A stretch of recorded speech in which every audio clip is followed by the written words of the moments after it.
Hello, welcome to Stories for Wonderful Children, the podcast where I share the recordings of the bedtime stories I've improvised for my children over the years. I'm Dan Wendelin, your host and storyteller. For almost 20 years, I made up a new story for my children every night at bedtime. Many of those stories were recorded, and now I'd like to share the very best of those with you. I hope you enjoy these stories for wonderful children.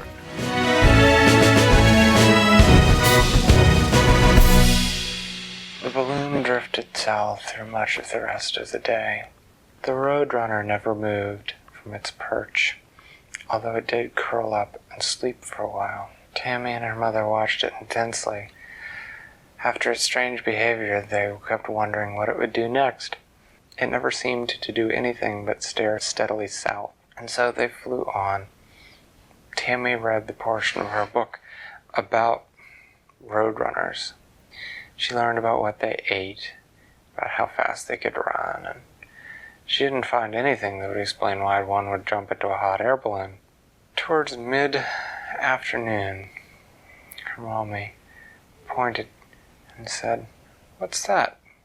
Tammy got out the binoculars, and she could see that there was an old abandoned fort up ahead. She said, "Shall we stop and explore it, Mommy?" Mom said, "I don't know, we've got such a good wind right now." But as Tammy was looking at it, she saw a glint. She said, "There's something in there. Maybe it's not abandoned." "Well, then we shouldn't go down," said her mommy. "We don't want to bother anyone. It belongs to someone." "All right," said Tammy. But just then the roadrunner finally stirred out of its stillness. It began hopping up and down, saying, "Eep, eep, eep, eep, eep, eep." "I think it wants us to go down," said Tammy. "I don't care," said her mommy. "I don't take directions on this trip from the roadrunner. If he wants to come along for a ride, that's fine." But just then, just as they were just about over the fort, the wind stopped. They tried going up, still nothing. They tried going down, still nothing. The wind was just gone. "Well," said her mom, "I suppose we might as well land." So they pulled the flap to let some of the hot air out of the balloon. They slowly drifted down to the ground, staked the balloon to the ground. They all got out. The roadrunner hopped out immediately and stood looking at them. Then it began to walk into the fort. Tammy and her mommy looked at each other and shrugged. They were sort of curious what the glint was that they had seen. Walk or run? Walk. So they followed the roadrunner in. They went through the gates of the old fort and looked around, but they didn't see anything in the courtyard that was shiny or metal. It was all the walls of the fort were made out of mud, essentially.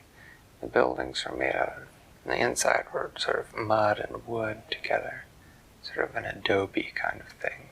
They explored for a couple minutes, and Tammy walked around the courtyard. She looked behind the biggest sort of central building of the fort, and there she said, "Hey, come here, Mommy."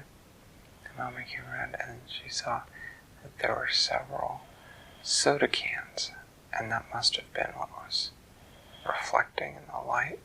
But she and her mommy just stared because the soda cans had been built into the shape of a metallic roadrunner.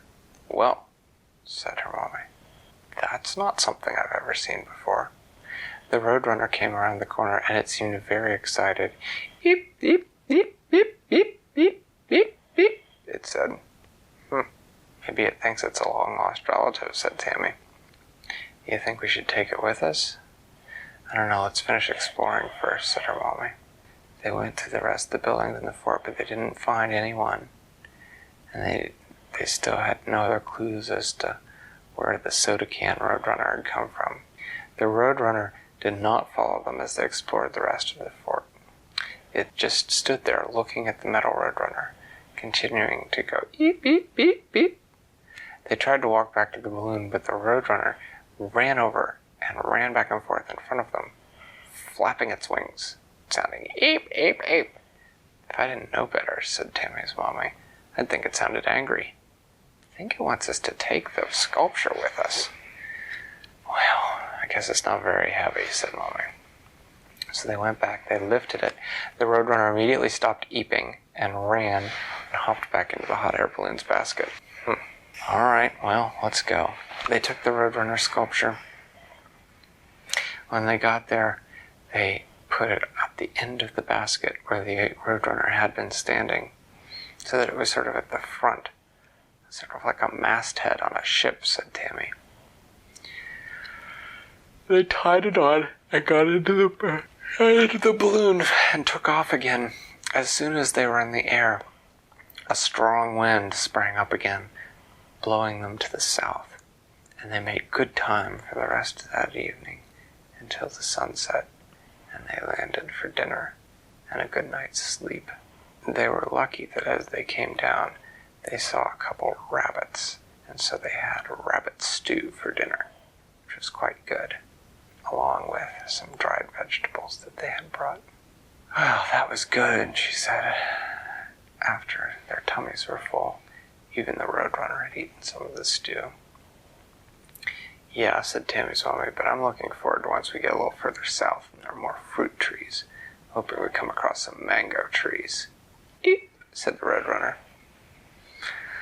You know, we can't just call him Roadrunner. What do you think we ought to call him? Weirdo? Because of that statue? That doesn't seem like a very nice name, said Tammy's mommy. Tammy thought about it for a minute.